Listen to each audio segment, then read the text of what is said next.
Hello everyone. Welcome back to my channel. Welcome back to another color in chat.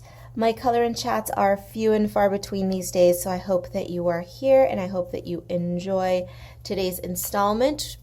Of course, this little lady is a page from Stardust Space Lust. Also happens to be the cover girl for this particular book. I am using, at least to begin with, a selection of Cali Art markers. I have pulled out, if you have the Cali Arts, Fruit Pink, which is R302, Mauve Shadow R702, Pastel Pink R503, Cool Gray number 2, and Green Gray number 3. Okay, so I'm going to spend as little time as possible on the initial blah blah blah of it all. I just want to address really quickly why my color in chats have been very sporadic lately. If you recall, back when I first started illustrating coloring books, I was uploading a color in chat twice a week. It was bananas, and my color in chats were always fairly long, an hour plus.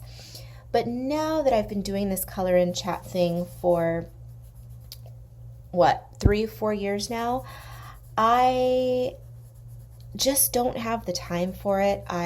When I first started this channel, I had no intention of creating a coloring book. I was just an illustrator who started a YouTube channel for my illustration. And then I won't tell the entire story. I know I've mentioned it in previous color and chat videos, but basically one day I was sitting around wanting to color something, and I just wasn't interested in the type of coloring books that were out there. So I set out to create my own, and here we are today. What am I, 8 coloring books in at this point? So what I'm getting at is that initially I had all the time in the world to sit down and film a color and chat video for hours. Now, a color and chat takes a lot longer than normal coloring sessions for me because I have to make room for the blah blah blah. I have to stop and talk, and just depending on the intricacy of the page, sometimes it can take a few hours to complete a page, but a few hours ends up being edited down to about an hour, and it's just the editing, the uploading, all of that takes a lot of time. And these days I have been focusing on not only producing more coloring books, but I have a comic book in production now. I have artwork that I want to get to, paintings, watercolors, all of that, and I just cannot focus as much energy as I used to on color and chats. Now, that's not to say that my color and chats are going to disappear. Absolutely not. I just need to figure out a way of making the color and chats work for me. And not only that, I went into my video analytics recently, and I was taking a look at what people are watching, what they're not watching, and it turns out, sorry I'm hesitating, I'm thinking about what color I'm going to use next. You know what, I'm just going to fill in the whole hair in this color. It turns out that my color and chats are obviously my longest videos on my channel, but they also have the lowest retention rate. And what that means is that people are clicking, but they're not watching all the way through, which is totally understandable. I mean, there's no way that everybody who watches a color and chat video is going to be able and sit down and watch an hour-long video in one stretch. I completely understand. Some people want to watch 15 minutes here, 15 minutes there, 5 minutes here, 5 minutes there. I get it. I totally get it. But unfortunately for YouTube, when somebody clicks on a video that's an hour long and then only watches it for 5 or 10 minutes, that tells YouTube that that video is not very popular. It's not good. It's not good enough content to keep viewers interested in what's going on in the video. So what then ends up happening is that triggers the YouTube algorithm to not promote that video on YouTube. It prompts the algorithm to not send people notifications for my uploads, etc., etc. So overall, that hurts my channel. And I'm not saying this to beg people to watch the video all the way through because, like I said, I totally get it. Maybe you want to just listen to me talk for 15 minutes while you are, I don't know, doing your hair, washing your dishes, whatever. I understand. And then you save the video and you come back to it later. I totally get it. And I am all for you watching the videos however you damn well please. But from a YouTuber's perspective, unfortunately, that does hurt the channel. So when you take all things into consideration, the first being that I have a plethora of projects that need my attention, and then you take in YouTube's crazy algorithm, then you have to realize that, all right, some changes have to be made. So I came to the conclusion that no, I'm not going to trash my color and chat videos altogether, because I know that a lot of you enjoy watching them. I enjoy producing them. So they're just not going to go anywhere. But what is going to happen is that they are going to be appearing on my channel with less frequency. There will be at least one per month. That's easy enough to handle. But not only will I be cutting back on the amount of videos, but I will be experimenting with length of videos. So I'm going to try to play with maybe 35-minute color and chat videos. So there's going to be a lot of editing done on the video, and I'm just not going to chat for as long as I once did. So maybe that will make the video a lot easier to digest for some people, and hopefully it will make YouTube happier, because that's what we want, right? We want to build a community of people who are watching, and I want to produce videos that are entertaining from start to finish. So there you go. That's where things are right now in YouTube land. And for the rest of this coloring session, I'm just going to lay down the base colors, and then when I reconvene with you later, we are going to be playing with adding the details, because I am definitely going to be adding details. You know, I cannot help myself. We're going to go in with gel pens, glitter, all of that good stuff that you have come to expect from my coloring. Now, I doubt this is translating on camera, but up close I'm noticing some areas around here, around the skirt, where you can see some green. There's some minty green poking through, and that's because before I started filming, the plan was to do this little lady in pastel mint, pastel lilac, pastel pink, and then my mint crapped out on me as I was doing the background. So I have no other marker that was comparable in color. So I completely changed direction. I said, all right, the mint's gonna die, which means that we're just not gonna play with mint on this page. So I didn't.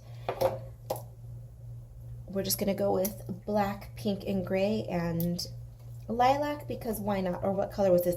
Mauve. Marvelous.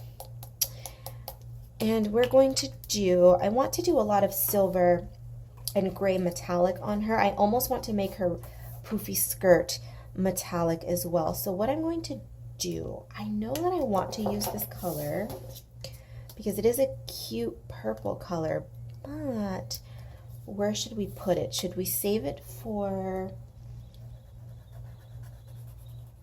her eye makeup?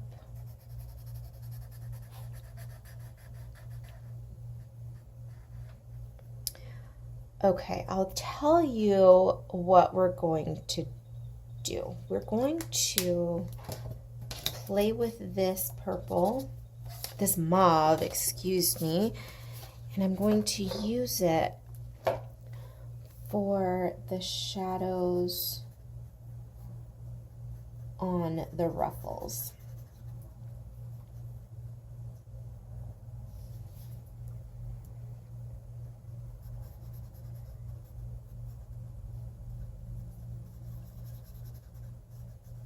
That works, right? We're deepening it up a little bit just to add a little bit of depth to her clothes.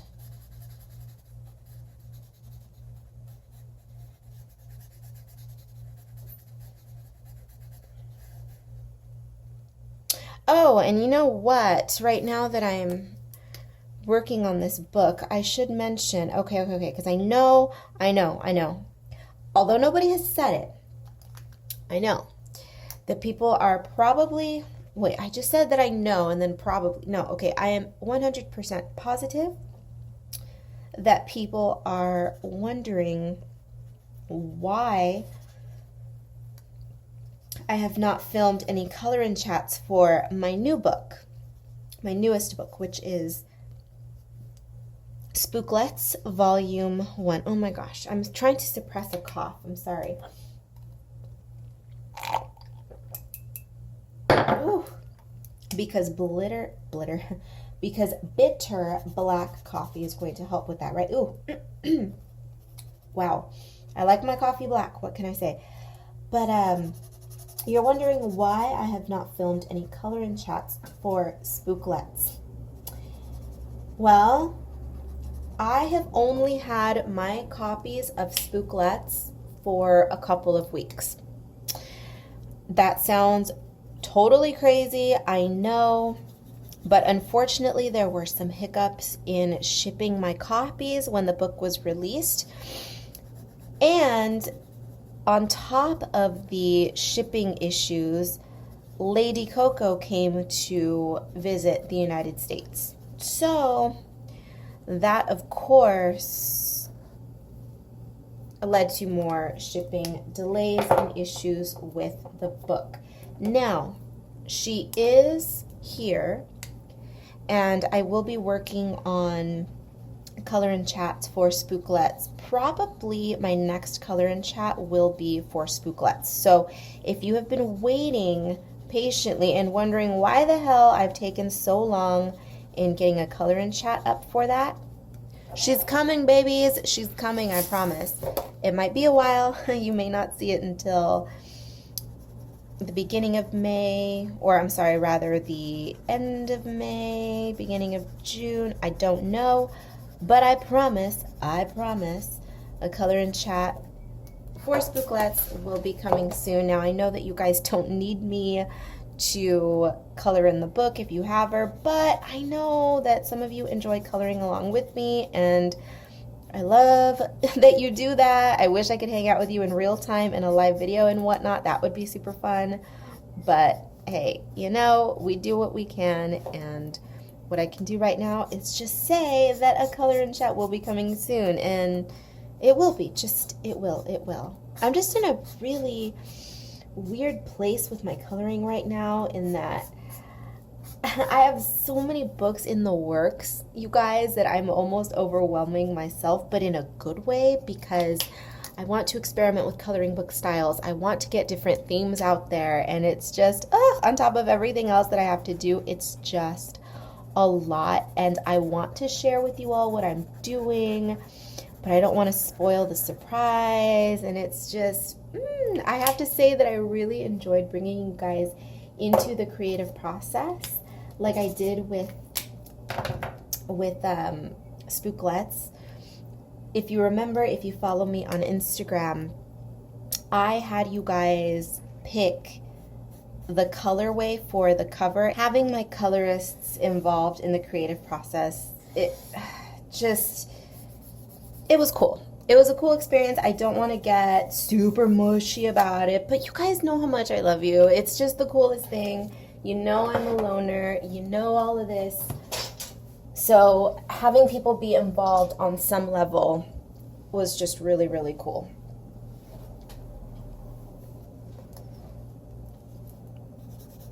There's just something about having people involved in what I'm doing to some degree that makes what I do feel more validating, I guess. I know that sounds very, it makes it sound as though I have no confidence in my work, in that I'm thinking, oh, I need people to be involved and to enjoy it in order for me to feel validated, but I create my illustrations for selfish reasons. My illustrations are purely self-indulgent. I like to sit at my desk and I like to draw. But the coloring books in particular, those I produce for you, for the world out there to purchase and to enjoy. Now, I don't want people to think that I'm saying, oh, I create them solely for you and I don't want a dime in return, because here's the thing, being an illustrator is work and I appreciate getting paid for my work just like anyone else. The postman wants to get paid for his work.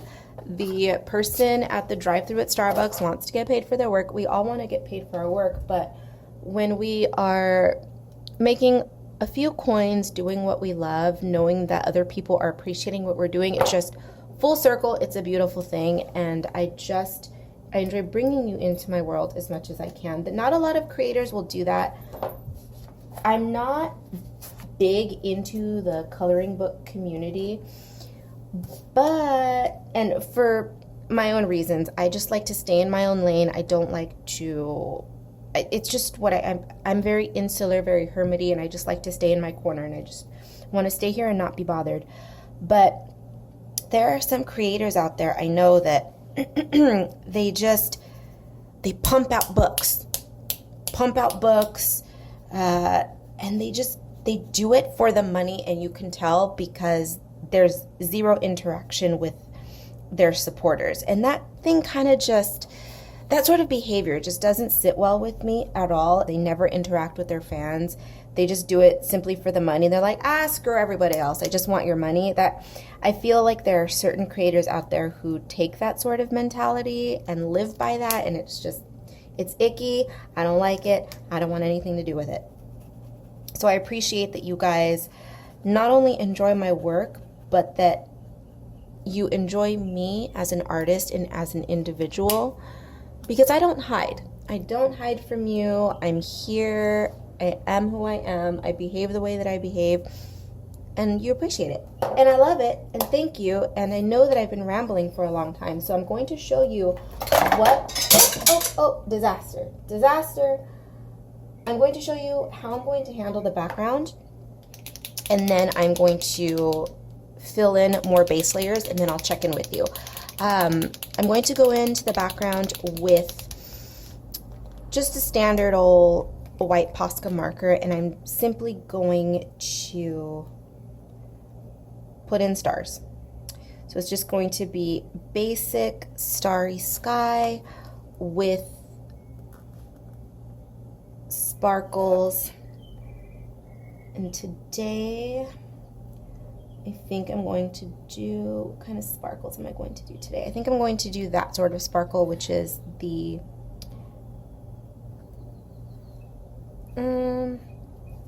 is that what we're going to do today? Yeah, okay. We're going to do the basic little star sparkle.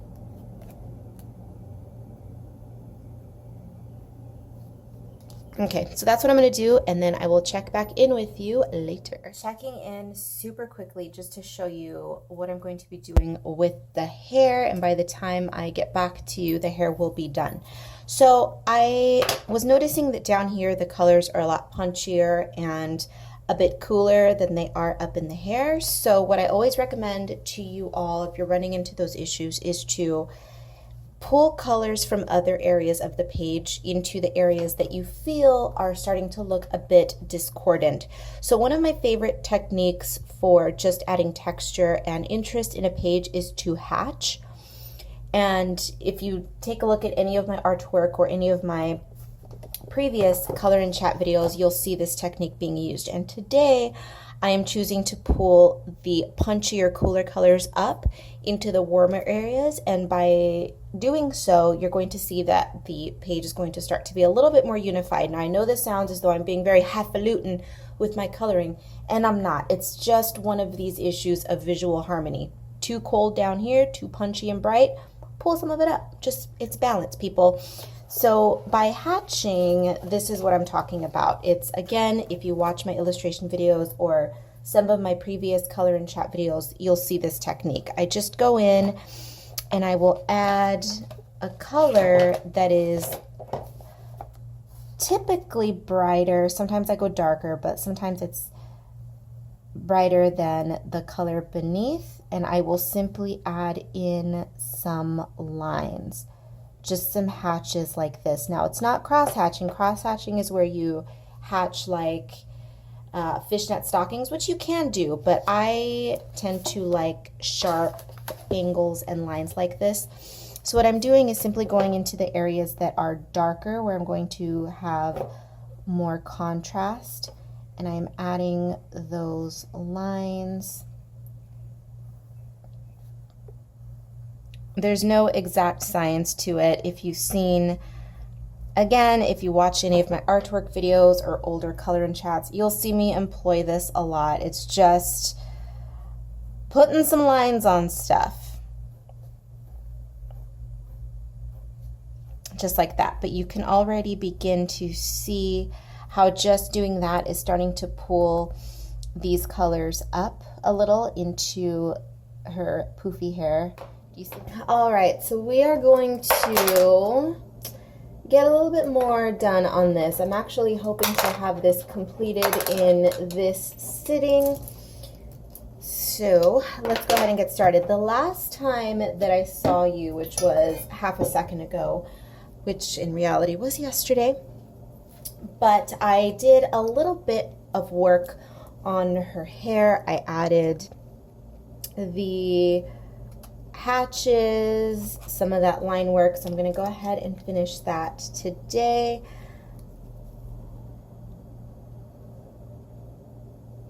If you are new to my illustration, to my coloring, and to my color and chats, you are not familiar with this technique, so I'll just go ahead and let you know what it is that I do. So in my coloring books, I tend to leave a lot open for interpretation, meaning sometimes I will leave a background completely blank in hopes that I'm encouraging you to add some elements to the background. If you wish, you don't have to, you can leave it minimal. And same with the figure. Sometimes I'll leave the background blank, or sometimes I'll add a background, but I will leave some portions of the character blank. And I do that so that, once again, you are not constricted by the line work that I lay down. So I encourage you to add your own doodles, your own shading, illustration to my pages.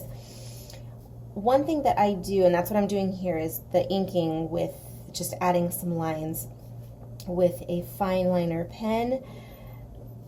It's just something that I do in both my illustration work and my coloring work. If I had to pick 3 things that I consider to be my signature, if you will, in both illustration and coloring, just in general, overall me as an artist, 3 things would be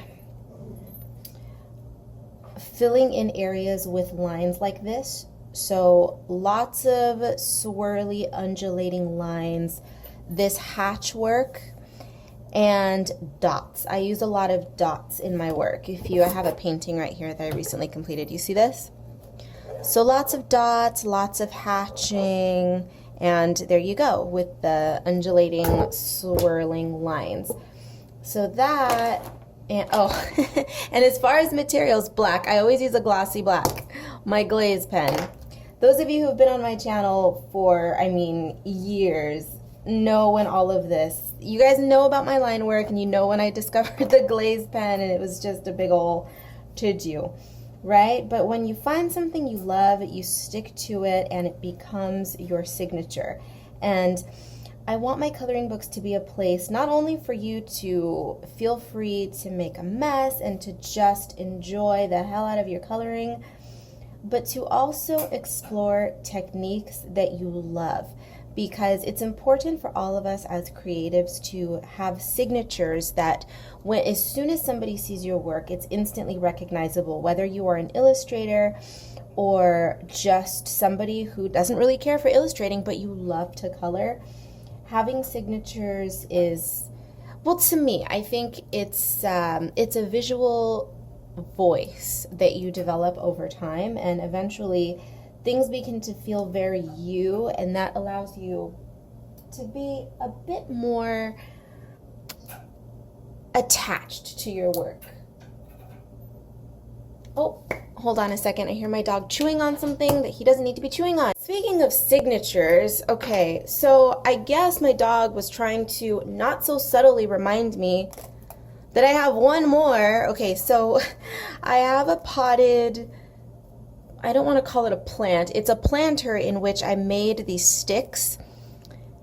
And I made these glittery, well, I did not make the sticks, but I glittered them, okay? And so I shoved these into the planter. And I guess he was trying to say, hey, what? He pulled one out and was chewing on it, which he never does. So, okay, fine, Bentley. Signatures. I do metallic line work as well, okay? So whether it be silver, I usually do it in gold, but I do a lot of metallic line work too. You'll find a lot of gold, whether it be just metallic or glittery. It's just, so there you go. Hatching, undulating lines, dots, metallic accents, and glaze. Okay? Thanks for the reminder, Bentley.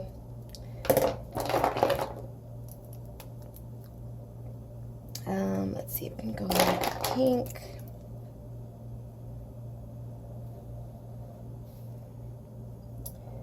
These Moonlight Jelly Rolls are so much fun. I don't see people using these a whole lot. When did I start using them? I purchased them on a whim.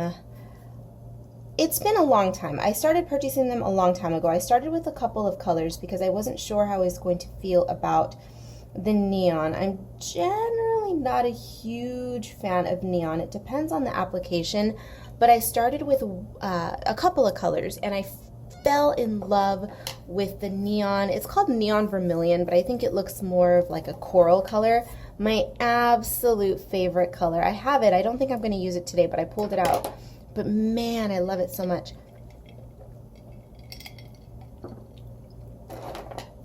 And they're just so well suited to Stardust Space Lust. Okay, so I mentioned the glaze.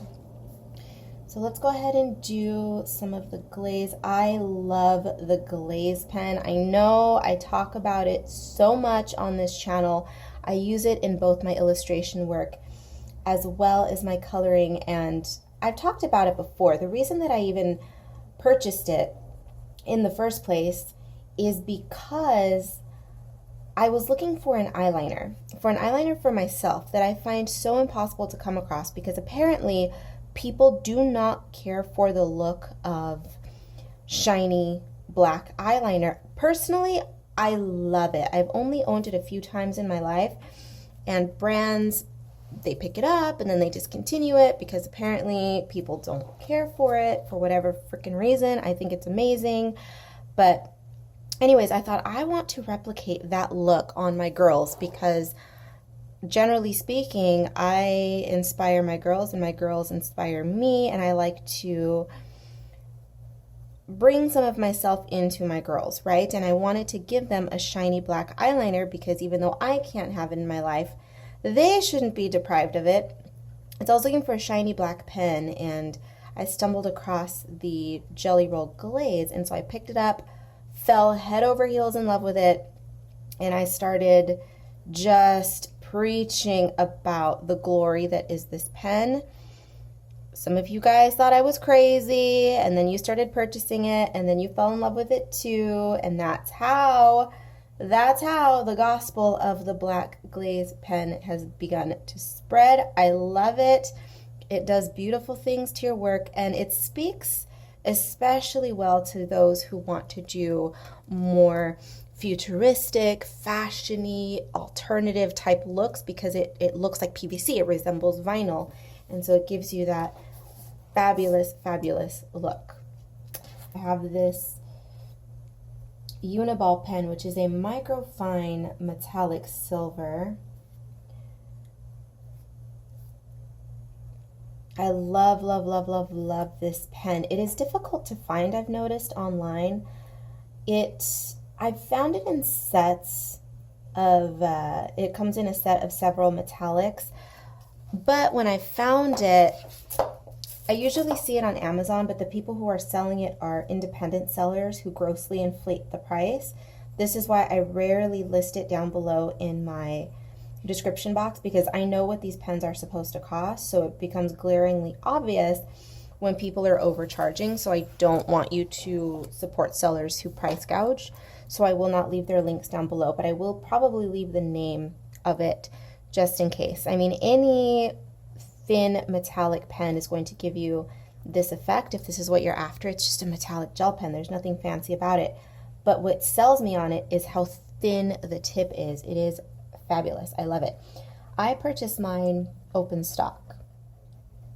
There's just something about this girl that always screams pink and silver to me. I don't know what it is. Even from the initial sketch that I did a long time ago in my sketchbook, let me show you. This is the one that led to this and in turn resulted in Stardust Space List.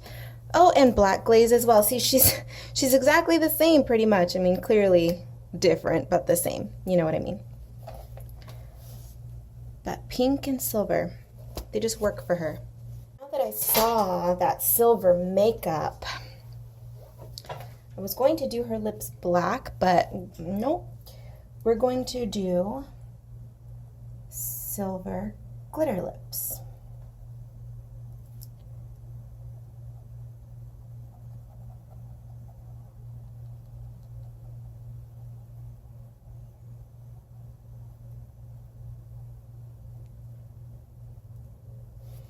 Okay, and for her eye, how are we going to handle her eye? In the sketchbook, I gave her silver and pink. You know, I think for the sake of nostalgia, let's do the same. Let's do silver, and then here I gave her a pink eye. So we're going to pull out pink gel pen and do pink.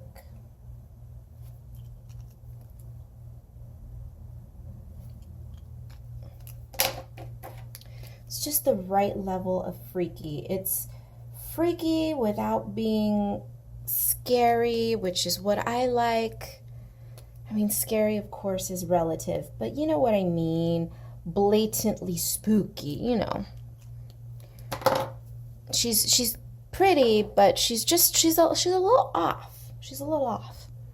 Say, for the sake of keeping this video as short as possible, I'm just going to tell you really quickly what I'm going to do. So I'm going to glitterify her dress. I'm using a combination of both the Sparkle Pop pens, which are also the hybrid metallics if you are outside of the US. But I have the Sparkle Pop pen. I have laid down that gray from earlier, and over that I'm overlaying that with a clear glitter, and I'm also doing the silver metallic. And I think I'm gonna do really quickly just a tiny bit on the ruffles so that you get an idea of where my brain is on those. So what I'm going to do with the ruffles is just add a few points of interest with the gel pen like so. Just some areas of highlighting.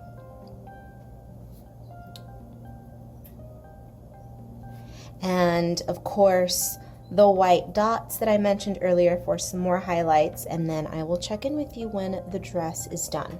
And here you have it. Little Miss Alien Thing is done, and she's ready to go. I'm ready to go. I like her. I think she's cute. I think that's rather miraculous for me to say, considering that it's very difficult for me to actually enjoy one of my coloring pages, but I think she's simple enough in terms of a color story, and she's cute. I mean, what else is there to say? She's simple, she's pink, silver, sparkly. I'm into it. I like it. A painless process this one was. Just ink, ink, ink, and more ink. Thank you so much for watching this video. I hope that you enjoyed it. I'm hoping to keep this under 40 minutes. we'll see how that goes in editing.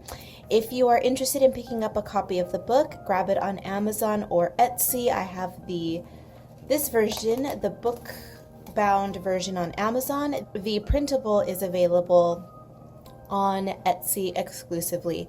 Take a look down below. The links to the art supplies will be down below, links to the books, and links to everywhere you can stalk me on social media. So please do that. I would love to have you, especially on Instagram. I'm more active on Instagram than I am on Facebook, but follow me wherever you like. That's going to do it for today. Thank you once again, and I will see you again in the next one.